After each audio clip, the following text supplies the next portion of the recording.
कुदरत की सिस्टम में रिश्वतबाजी नहीं है, उसकी गणित बहुत बारीक। वो गड़बड़ हो ही नहीं सकती कि बम्बुल बो और आम दे तेरे को, या आम बो और वो बम्बुल दे।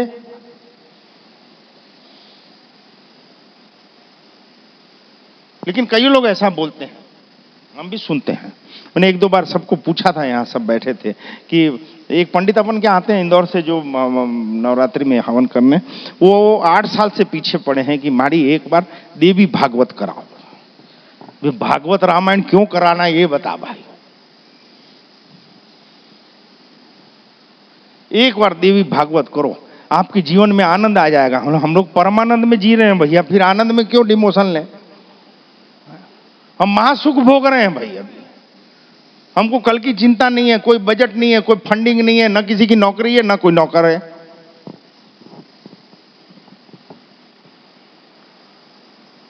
ज्यादातर यही समझाया जाता ना, ये करो तो आप सुखी हो जाओगे। तो दुखी है कौन?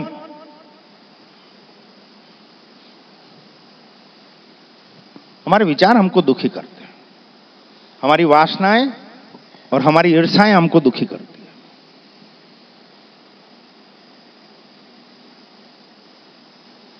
विचार बैलेंस हो गए तो सवाल ही नहीं है। मुझको क्या होना ये आप बता सकते हो, आपको क्या होना ये क्या हम बता सकते हैं?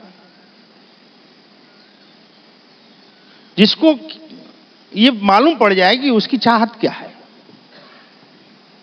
उसका सुख क्या है, वो उसकी सुकून क्या है, मालूम पड़ गया मतलब बात खत्म। फिर उसमें किसी को हड़ी क्यों करने देना? जिस दिन ये मालूम पड़ जाता है जीवात्मा की वो चाहता क्या है, उसका हृदय शांत हो जाता है। अब उस शांत हृदय चित्त में क्यों हम किसी को पत्थर मारने दें? आप जितना दूसरों से जगत से सवाल करोगे उतने आपके सवाल उलझते जाएंगे। जयमणि, जितना आप दूसरों को पूछोगे, दूसरों से सवाल करते जाओगे, उतने आप उलझते जाओगे। जितना आप स्वयं से सवाल करोगे उतने आप जवाब से स्थिर होते जाओगे। हम किसी अनुभवी से राय लेने नहीं जाते,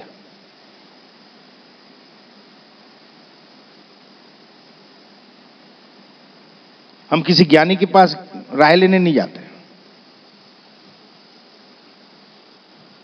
हम पैसे वालों से राय लेने जाते हैं। अब पैसे वाला है तो जरूरी नहीं है बुद्धिजीवी है।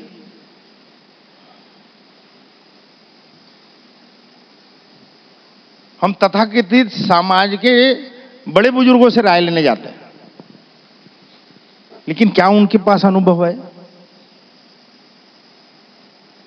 अनुभवी क्या पहचान?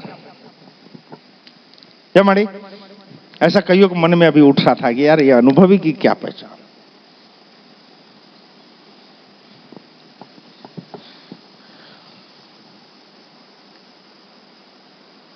क्या पहचान?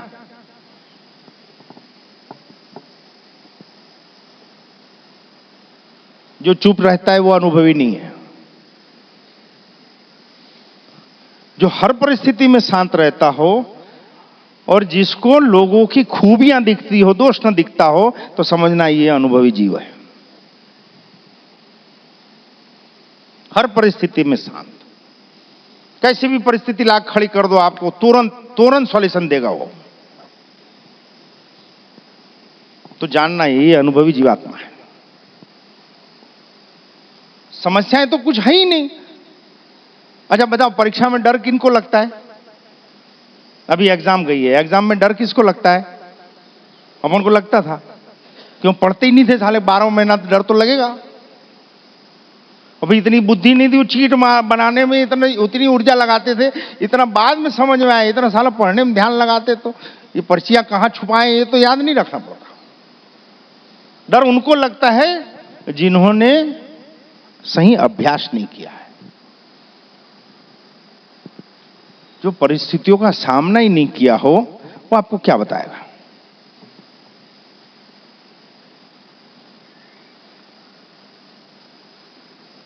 कितने ही वेद हैं, कितने ही उपनिषद हैं, कितने ही ग्रंथ हैं, कोई ताले में बंद नहीं है। लेकिन धर्म के ठेकेदार उसको धंधा बना लिए हैं, उसके बीज को आप पकड़ लो साहब। हमारी बार बार बोलते हैं, आप जिस भी संप्रदाय से संबंधित हो, आपके संप्रदाय के ग्रंथों को पकड़ो, उसका मंथन करो, आप उसका चिंतन करो। नहीं समझ में आए तो माड़ी को आंख मिलना। वो चाहे कुरान से संबंधित हो, चाहे बाइबल से संबंधित हो, चाहे वो गुरुवाणी से संबंधित हो, चाहे सनातन वेदों से संबंधित हो, हर चीज का जवाब वर्षों पहले, हजारों वर्षों पहले, हर समस्याओं का निदान हमारे अपने सनातन धर्म के वेदों में, उपनिषदों में और ग्रंथों में। लेकिन नहीं, हम हजारों रुपया खर्चा करेंगे मोटिवेशन की बुक लेने में। क्यों? फॉरेन राइटर है, फॉरेन का राइटर है, लेकिन हमारे वेदों को नहीं पलटेंगे, हमारे ग्रंथों को नहीं पलटेंगे।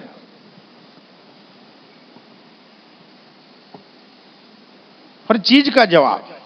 लेकिन हम गीता की उद्बत्ति करेंगे, गीता जी की, है नहीं, रामायण की हम उद्बत्ति करेंगे, घंटी बजाएंगे पूजा घर में, रोज उसको तिलक विलक करेंगे, लेकिन उसको खोल के उनके उन नीतिगत नियमों का जीवन में आरोपण नहीं करेंगे।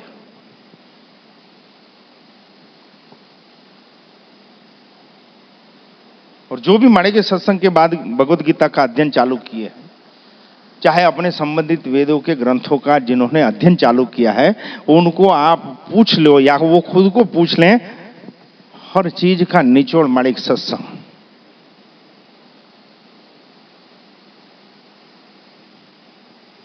ये जैसे जैसे बोल रहा था कि सबकॉन्शियस माइंड और चेतन और अवचेतन माइंड, फिर आगे गड़बड़ आ जाते हैं।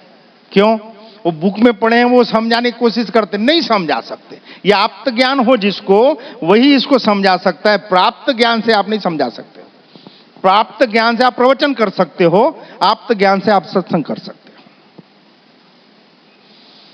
कि कोई भी बात रखी तो आप अलग सवाल उसमें खड़ा करोगे, आप अलग करोगे, आप अलग करोगे, आप अलग करोगे, आप क्या जवाब दोगे? आपने जो पढ़ा आप उसी बहस में उतर जाओगे। फिर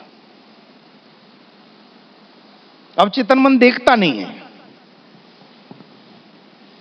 चेतन मन देखता है। हम अभी जो बैठे हैं यहां पे, ये चेतन मन से हम सुन रहे हैं, इंद्रियों से, आंख की इंद्रिय से हम देख रहे हैं, कान से सुन रहे हैं, हम जागृत हैं। ये चेतन मन कि हम सत्संग में बैठे हैं। उससे क्षण के कुछ बातें जब हमारे अंतर मन में उतरती है, अवचेतन मन में, वो हमारे जीवन को पलट देती है। वो उस पर काम करना चालू कर देता है। वो सोचता नहीं है, अवचेतन मन सोचता नहीं है। चेतन मन के द्वारा जो फिल्टर होने के बाद अवचेतन मन में जो गया, वो उस पर अपनी शक्ति प्रेषित कर देता है। बस इसको और दूसरे तरीके से समझाएं। स्टीमर देखियो, पिक्चर में, फोटो में देखियो, स्टीमर पानी के जहाज को, कैप्टन कहां बैठता है? नहीं मालूम क्या? तो एक बार सब लोग इकट्ठे होकर स्टीमर में ले जाओ और नीचे बम लगा दो।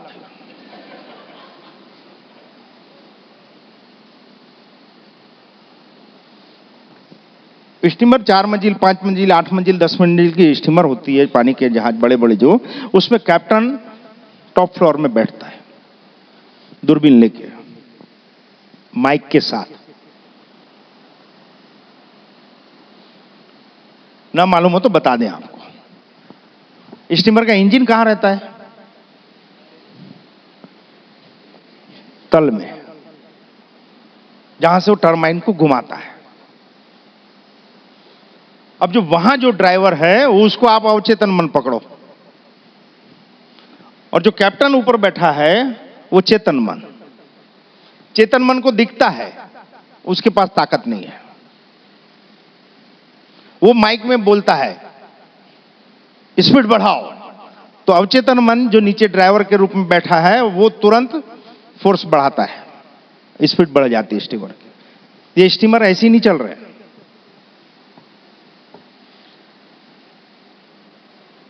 वो खाली निर्देशित करता है कि हां, सामने पत्थर की शिला है, दाएं मुड़ो, नीचे से उसको टर्न करना चालू करते हैं। चेतन मन खाली आपको परिस्थितियों से अवगत कराएगा, अवचेतन मन आपसे परिस्थितियों से लड़ाएगा, जिताएगा। कई लोग बोलते हैं माड़ी आपको सब समस्याओं के निदान कैसे, ऐसी तीसी कराए, चालू भाषा में बोल रहे हैं, इतने जूते खाए हैं कि दुनिया एक तरफ खड़ी हो जाए, कोई फर्क नहीं पड़ता। मैं कौन हूं, मैं किसके साथ हूं, कौन मेरे साथ है, ये मुझको अच्छे से मालूम है। मुझको दुनिया की औकात जानने की जरूरत नहीं है।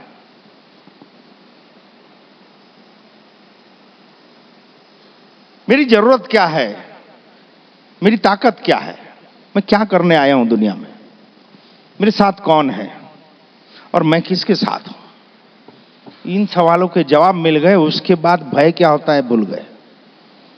उसका परिणाम है कि आज 20 साल से घर में ताला नहीं लगता, न घर में दरवाजे हैं, बस ये धूल धुर्रा के लिए बचने के लिए खाली एक ताला मारते हैं।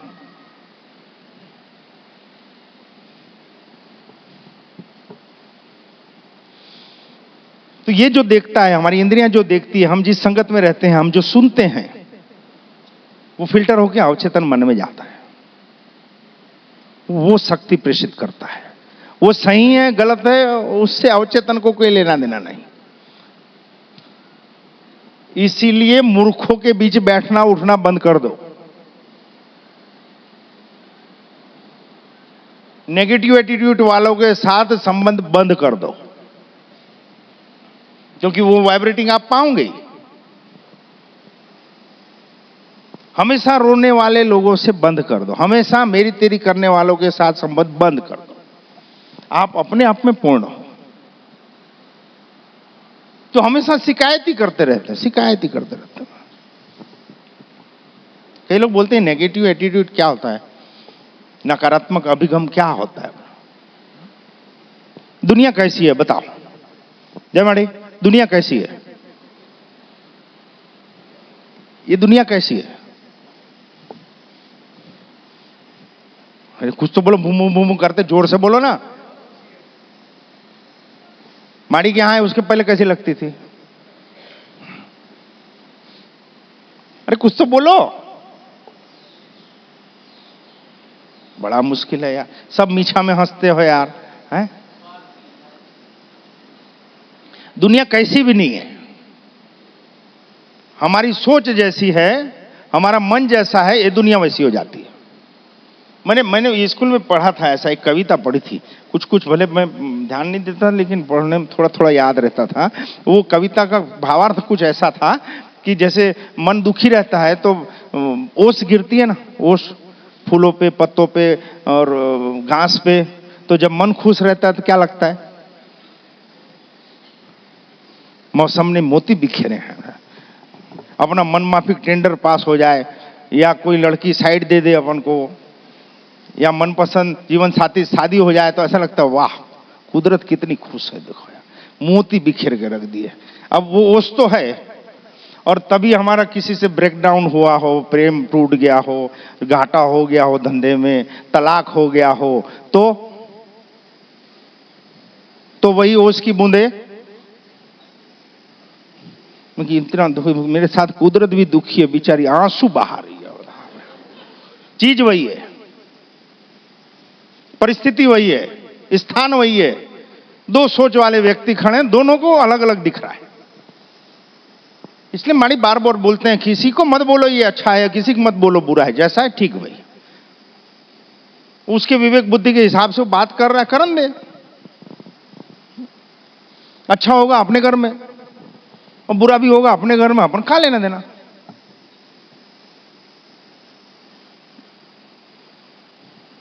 लेकिन कुछ बड़े दृढ़ संकल्पी होते हैं ऐसा। मदद, माड़ी कहते हैं मदद उनकी करो बेटा जो मदद लेना चाहता हो, तू तारी लेके पीछे मत पड़े रहो। उस गुण रहस्यों के सवालों के जवाब उनको दो जिनको वैसी उत्कंठा हो, जिनको तड़प हो वो जानने की, माड़ी उन्हीं जवाब देते हैं। बाकी खजवाने वालों खुजली नहीं मिटाते।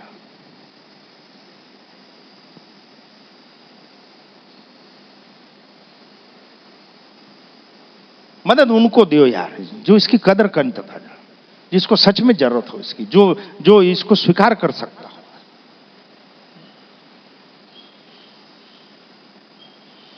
एक बाबा जी थे, कहानी सुनोगे ना? कहानी सुनने में सब बच्चे बन जाते एकदम मस्त। क्यों? दूसरा कुछ याद रहे कि न रहे, माड़ी के यहां कहानियां बड़ी याद रहती है। तो ये बड़ी बड़ी मोटिवेशन की बुकों को छोड़ो और पंचतंत्र की कहानियां किताबें सब लोग बसा लो।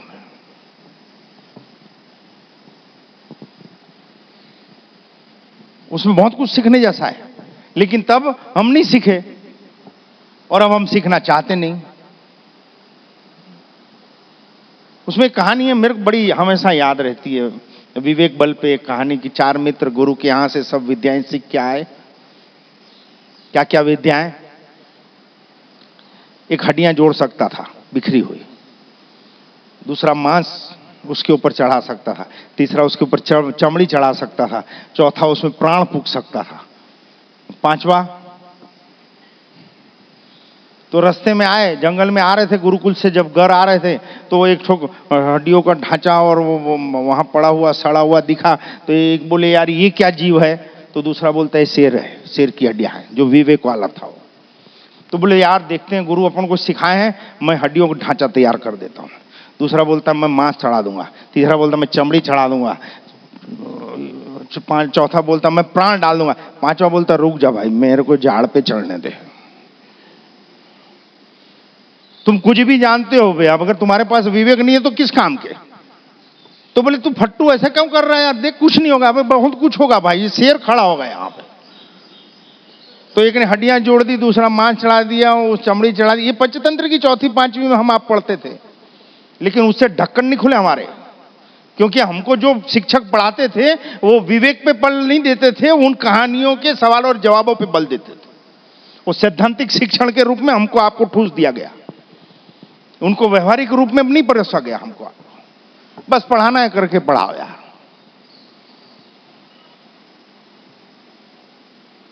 लेकिन आज भी बोल रहे हैं सुखी वो होते हैं जिनकी विवेक के साथ बुद्धि काम करती हो। आप अच्छे इंजीनियर हो सकते हो, अच्छे डॉक्टर हो सकते हो, अच्छे वकील हो सकते हो, अच्छे सीए हो सकते हो, लेकिन विवेक बुद्धि रही तो आप अच्छे इंसान हो सकते हो। आप सफल हो गए व्यवसाय में, प्रोफेशन में, तो इसका मतलब ये जरूरी नहीं है कि आप एक अच्छे और सही इंसान हो।